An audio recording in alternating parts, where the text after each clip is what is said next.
বেলেগ বেলেগ ৰাজ্যতো যেতিয়া এগৰাকী মহান শিল্পীৰ মৃত্যু হয় তেওঁলোকৰ অনুৰাগীসকল ইমান আৱেগিক হৈ যায় গোটেই মানে দোকান চোকানৰ মানে ভাঙি টায়াৰ চায়াৰ জ্বলাই এনেকুৱাও আমি কিছু বাতৰি আমি পঢ়িবলৈ সক্ষম হৈছোঁ। লক্ষ লক্ষ মানুহবোৰ ৰাস্তাত ওলাই আহিলে কিন্তু হুলস্থুল নাই কৰা।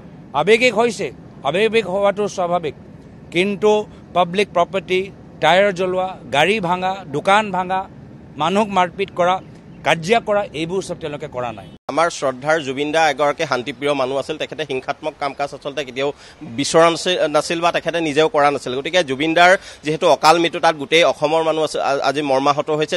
তেওঁৰ আচলতে ন্যায়ৰ বাবে সকলোৱে চিন্তা চৰ্চা কৰি আছে আৰু সেই ক্ষেত্ৰত চৰকাৰেও ইতিমধ্যে আমি দেখিছোঁ যে চৰকাৰে উচ্চস্তৰীয় তদন্ত কমিটি বহাই আচলতে তেখেতক ন্যায় প্ৰদান কৰাৰ বাবে যুঁজা কৰি আছে। গতিকে তেনেকুৱা এটা সময়ত ৰাইজে আশা কৰিছে যে এইখন চৰকাৰৰ নেতৃত্বত আচলতে জুবিন দাই সঁচা অৰ্থত ন্যায় পাব।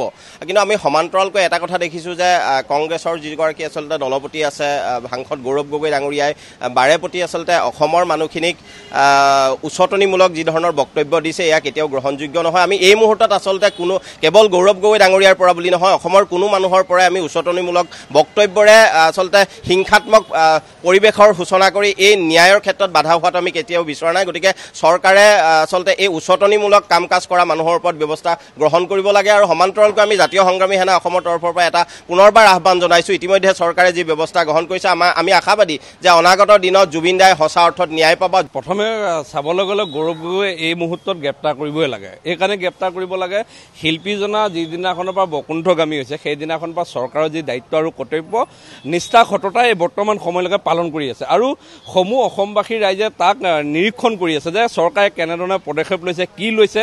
আৰু তাৰ পৰা আমি সমান্তৰালভাৱে এটা বস্তু যদি আমি চাওঁ তেন্তে আমি চৰকাৰে লৈ থকা পদক্ষেপত ক'তো পানী নসৰকা, ক'তো আমি এতিয়ালৈকে তদন্ত নাই দেখা। কিন্তু আপুনি এটা বস্তু চাব লাগিব যে গৌৰৱ গগৈ যি সময়ত উচতনিমূলক কৈছে, এই বিশৃংখলিত এখন সমাজ চাব বিচৰা নাই অসমৰ ৰাইজে, অসাংবিধানিক এখন সমাজ চাব বিচৰা নাই, ক'ৰবাত ভাঙি চিঙি ক'ৰবাত হাই হুলস্থুল কৰা এখন সমাজ বিচৰা নাই। অসমৰ মানুহে বিচাৰিছে যে মিয়মান হৈ থকা অসম মাতৃ পুত্ৰৰ বিয়োগত কিন্তু অসমৰ প্ৰতিজন জনসাধাৰণে প্ৰতিজন মানুহে ন্যায় বিচাৰিছে আৰু ন্যায় পাবলৈ সক্ষম হৈছে। আজি আপুনি 4জনকৈ মানুহক আজি গ্ৰেপ্তাৰ কৰিছে। গ্ৰেপ্তাৰ কৰাৰ পিছত কিছু কিছু তথ্য মানুহৰ মাজলৈ আহি আছে, কিন্তু সংবাদ মাধ্যমৰ জৰিয়তে কিছু কিছু তথ্য আহি আছে। তথাপি মানুহে বিশ্বাস আছে, আস্থা আছে আৰু মুখ্যমন্ত্ৰী মহোদয়ক এই পদক্ষেপক আদৰণি জনাইছোঁ আৰু ন্যায় বিচাৰিছোঁ। আমি সদৌ অসম অনুসূচিত ছাত্ৰ সন্থা ফালৰ পৰাও ন্যায় বিচাৰিছোঁ আৰু লগতে তাৰ সমান্তৰালভাৱে এইটো আহ্বান জনাইছোঁ যে গৌৰৱ গগৈৰ নিচিনা এজন মানুহক গ্ৰেপ্তাৰ কৰিব লাগে যিজনে এটা ৰাজনৈতিক দলৰ এজন সভাপতি আৰু যোৰহাট লোকসভাৰ নিচিনা এটা সংসদীয় সমষ্টিত তেখেতে এমপি হোৱাৰ পিছতো আজি তেখেতৰ মন্তব্যই এই যি কথা কৈছে যে বহিৰাজ্যত যদি এই শিল্পীজনা মৃত্যু হ'লহেঁতেন তেন্তে বিশৃংখল এটা পৰিৱেশ সৃষ্টি হ'লহেঁতেন। তেওঁ কামনা কৰে নেকি অসমখন বিশৃংখলিত হোৱা, অসমখনৰ পৰিৱেশ পৰিস্থিতি বেয়া হৈ যোৱাটো, অৱনমিত হৈ যোৱাটো তেওঁ বিচাৰে গ্ৰেপ্তাৰ কৰিছে। ঠিক সেইদৰে এই গৌৰৱ গগৈ নামৰ এই কলংকিত যিজন আছে কলংক কংগ্ৰেছৰ সেইজনকো গ্ৰেপ্তাৰ কৰিব লাগে।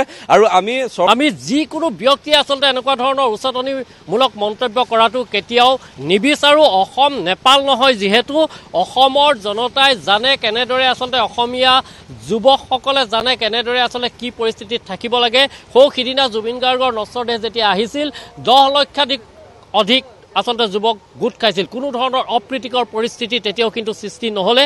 অসমৰ মুখ্যমন্ত্ৰী সন্মানীয় ডক্টৰ হিমন্ত বিশ্ব শৰ্মা ডাঙৰীয়াই আচলতে যিদৰে নেতৃত্ব লৈ জুবিন গাৰ্গৰ নশ্বৰ দেহ অনাৰ পৰা সমাধি ক্ষেত্ৰত এই নশ্বৰ শেষ শ্ৰদ্ধাঞ্জলি জনোৱালৈকে আচলতে যিখিনি কৰিলে মুখ্যমন্ত্ৰীগৰাকীয়ে যথেষ্টখিনি কৰি আছে। কোনো ধৰণৰ অপ্ৰীতিকৰ পৰিস্থিতি সৃষ্টি হোৱা নাই। তেনে সময়তে কোনো ৰাজনৈতিক দলৰ গৌৰৱ গগৈয়ে হওক লাগিলে যিকোনো ৰাজনৈতিক দলৰ নেতাই আচলতে জুবিন গাৰ্গৰ ন্যায়ৰ ক্ষেত্ৰত ৰাজনীতি কৰাটো উচিত নহয়। আমি এই ধৰণৰ আচলতে মন্তব্য প্ৰকাশ নকৰাৰ বাবে তেখেতসকলক আহ্বান জনাইছোঁ। অসমখন নেপাল নহয়, নেপাল কৰিবলৈ চেষ্টা নকৰিব।